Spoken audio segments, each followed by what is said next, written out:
Hello guys, welcome back to my YouTube channel. I hope you guys are doing good.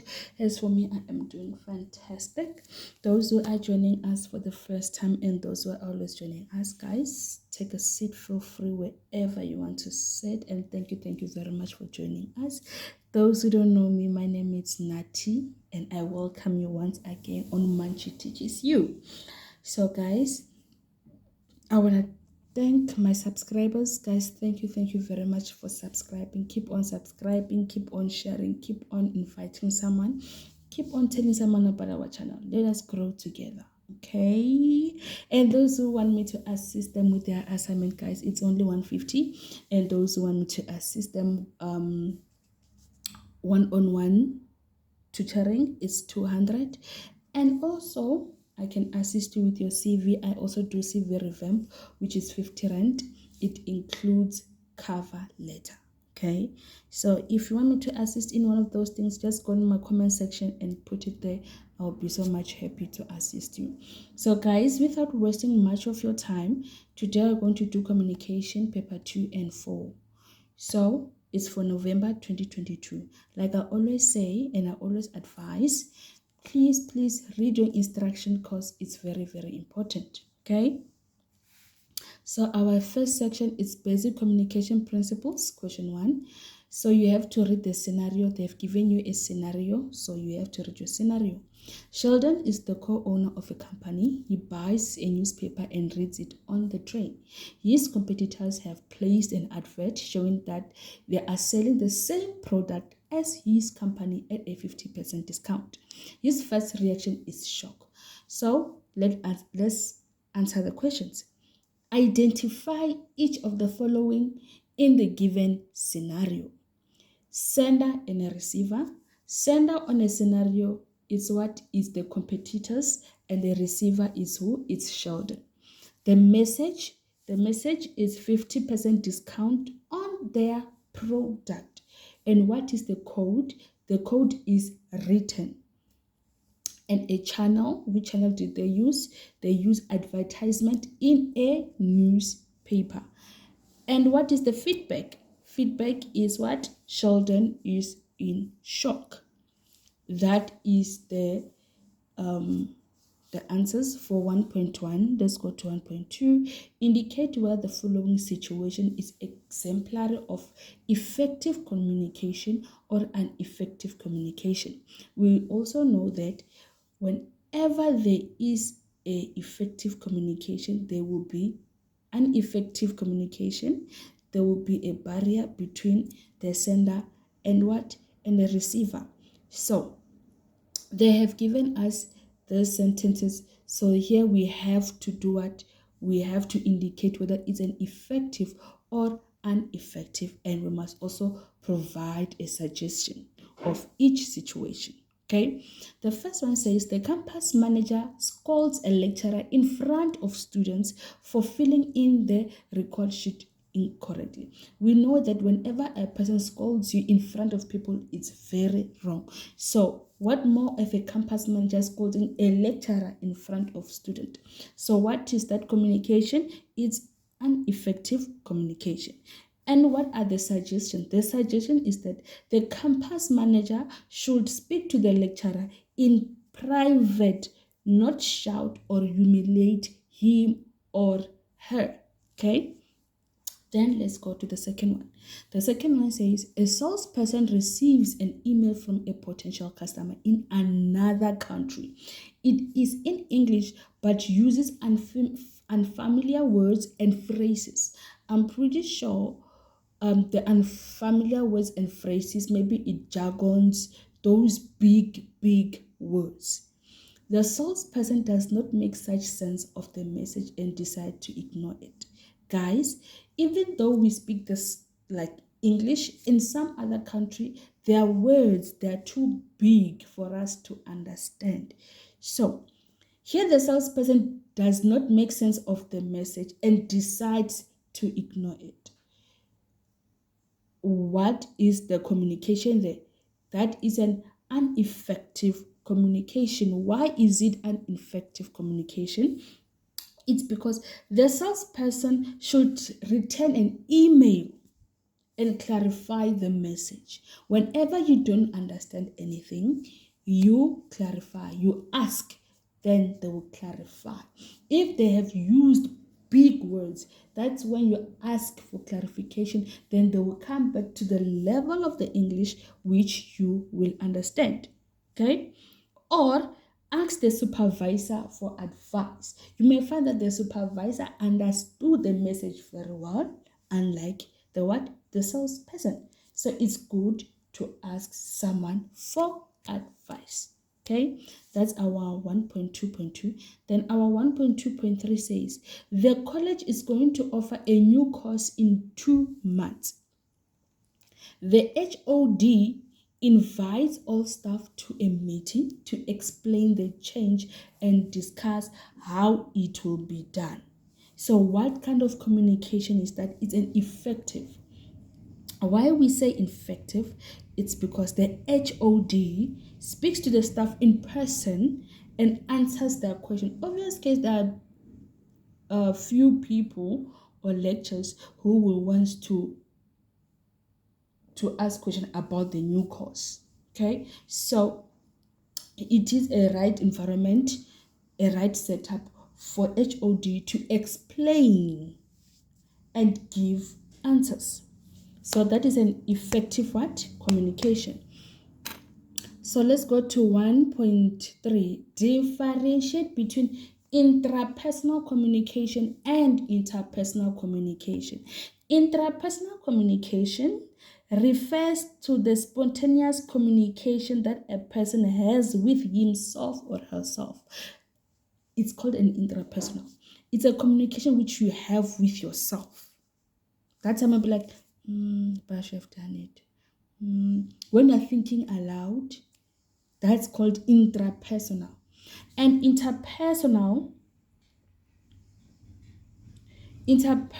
is the communication which you have with another person.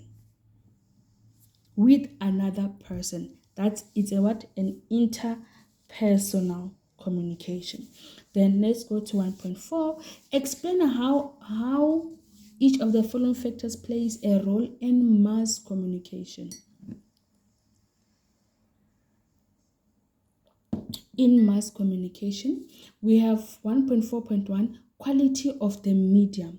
The quality of the medium might be poor, such as a badly produced radio advert or a leaflet with blurred photos.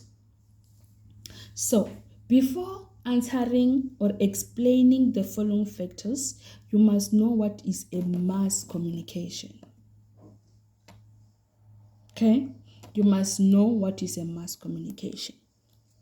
So let's go to quality of the message. Quality of the message might be poor if it does not give enough details, or it has some facts wrong, or offends receiver or other errors. That is your 1.4. Then let's go to 1.5. Which category of communication is involved in each of the following scenarios? The campus manager notifies all lecturers of an important decision via SMS.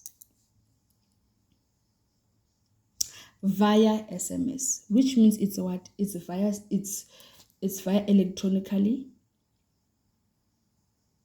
What is that? It's a mass communication, which means a mass communication can be SMS, it can be a radio, it can be TV, such things. That's a mass communication.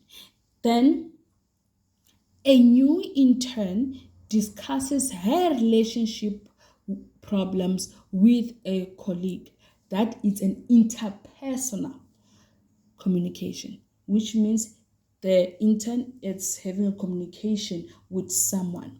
It's called an interpersonal. Then we go to 1.6. How can the sender of a mass communication message find out whether the delivered message was effective?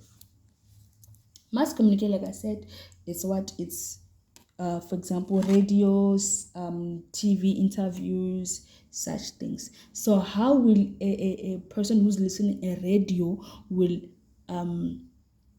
how will a person who's doing an interview on a radio will know that the message was effective to a listener? How? The recipient will respond. The second one, the message will have the desired effect. The third one, the recipients will give positive feedback. So it can be whenever you're doing a radio, they'll say like, call in if you have anything to say. Then that's where a recipient will respond. That's where they will respond. Okay. Then we go to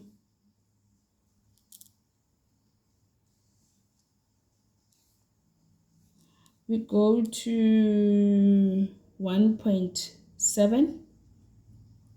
Choose a color from column B that matches document in column A. Choose only, write only the letter A to H next to the question number 7 to 5 in the answer book.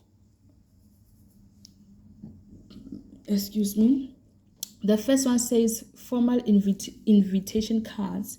The answer is B, which is navy blue. Urgent note is G, which is red. Professional document is A, which is white.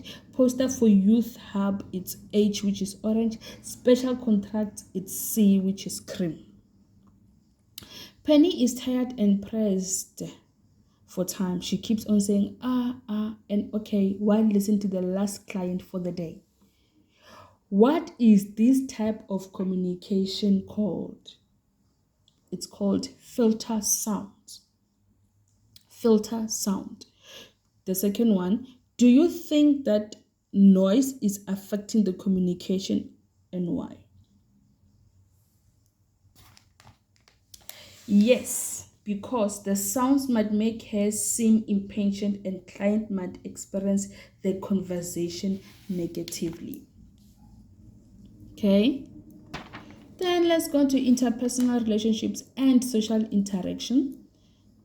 Question 2. Choose a term from column B that matches a description in column A.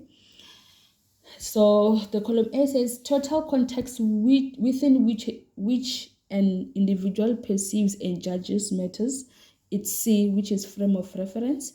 One of its advantages is that it maintains sound interpersonal relationships. It's G, which is effective communication.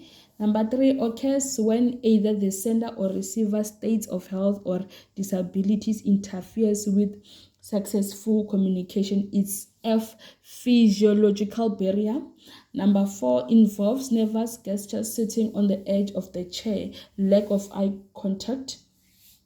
It's B, which is psychological barrier, dimension that relates to the individual's view of himself or herself as being either introvert or extrovert, tolerant or intolerant. The answer is A, psychological dimension. Abraham Maslow, an American psychologist who best known for creating Maslow hierarchy of needs, was born on the 1st of April 1908. Draw a Maslow hierarchy of needs and give example of each level. Guys, we know how to draw a hierarchy, don't we? I try to draw it. I don't know whether guys you will see it. It's something like this. Let me try to show you guys. It's something like this. This is a hierarchy. So which means you have to write it number 1, number 2, like this. So which means this one is your number 1, number 2, number 3, number 4, number 5. Number 1 is physiological, which is physical need, water and shelter. The second one is security or safety needs, which is safety at home, safe at work. Number 3 is affiliation needs, which is love and acceptance. Number 4, esteem and self-esteem need, which is recognition, appreciation of achievements.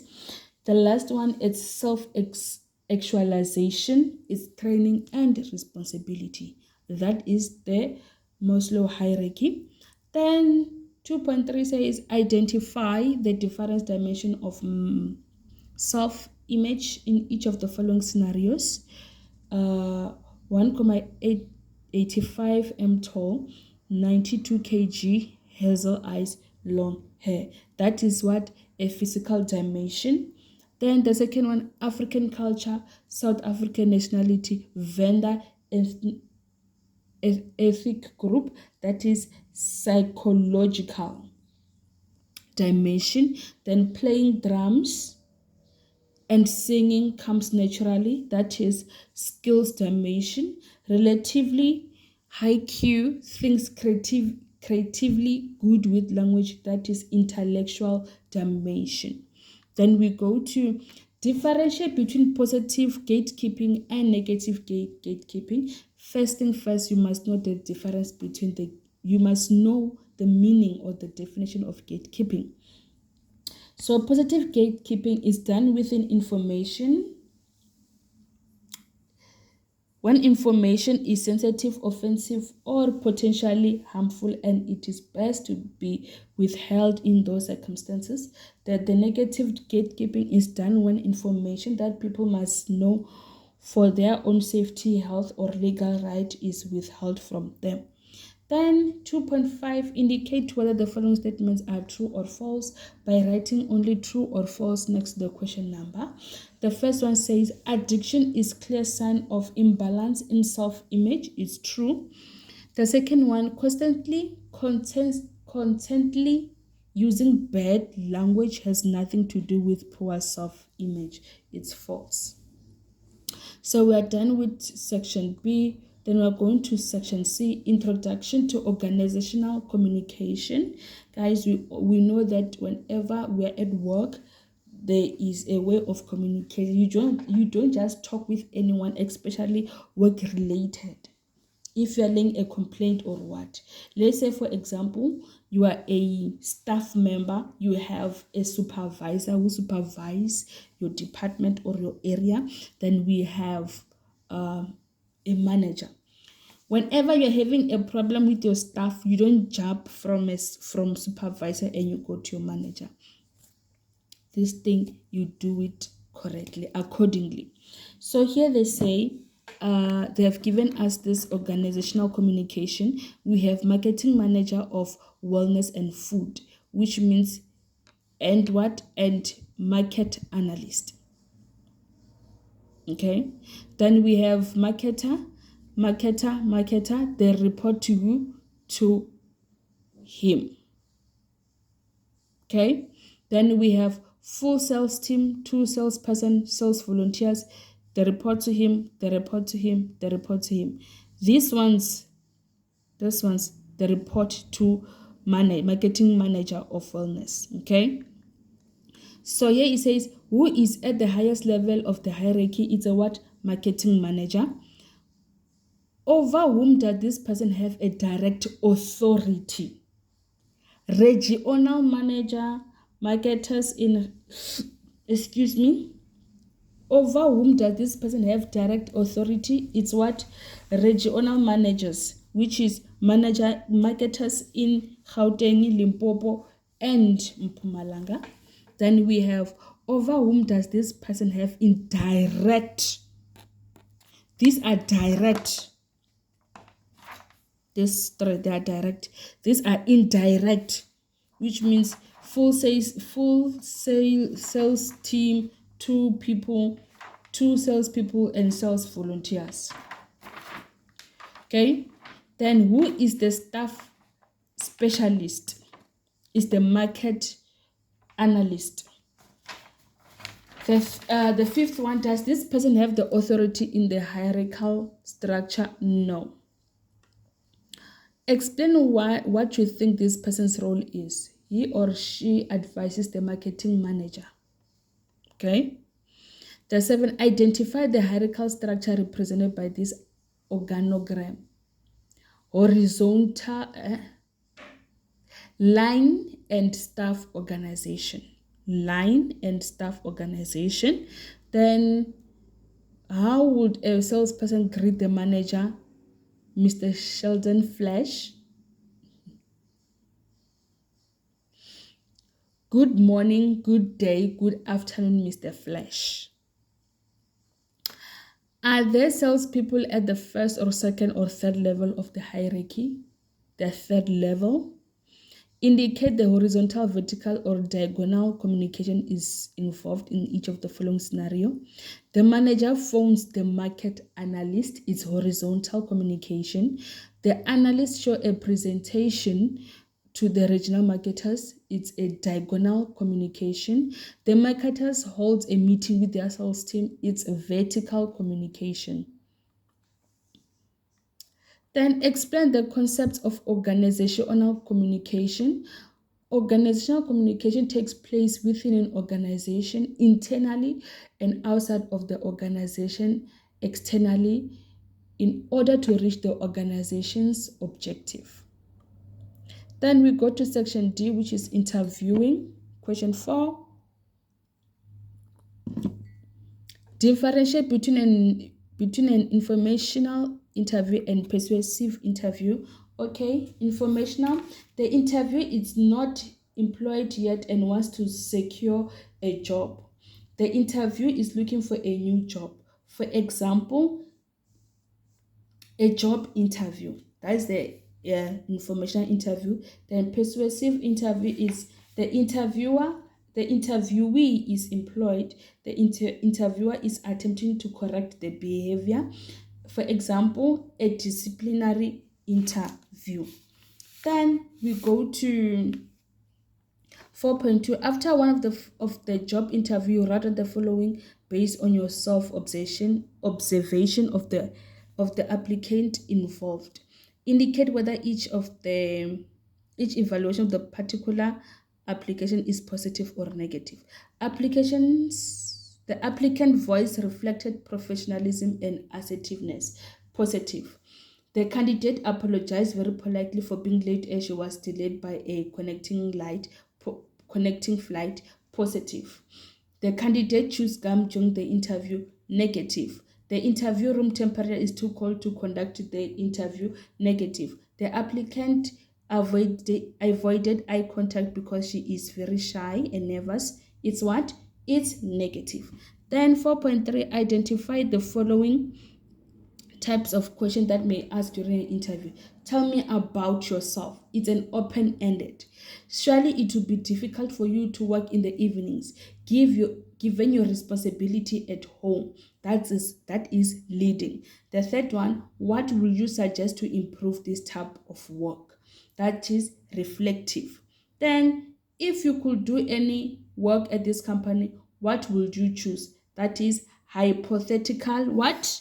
Questions. So guys, that's it for communication and for paper 2 November 2020. It's 2022. So guys, thank you very much for joining us and hope to see you next time. Bye.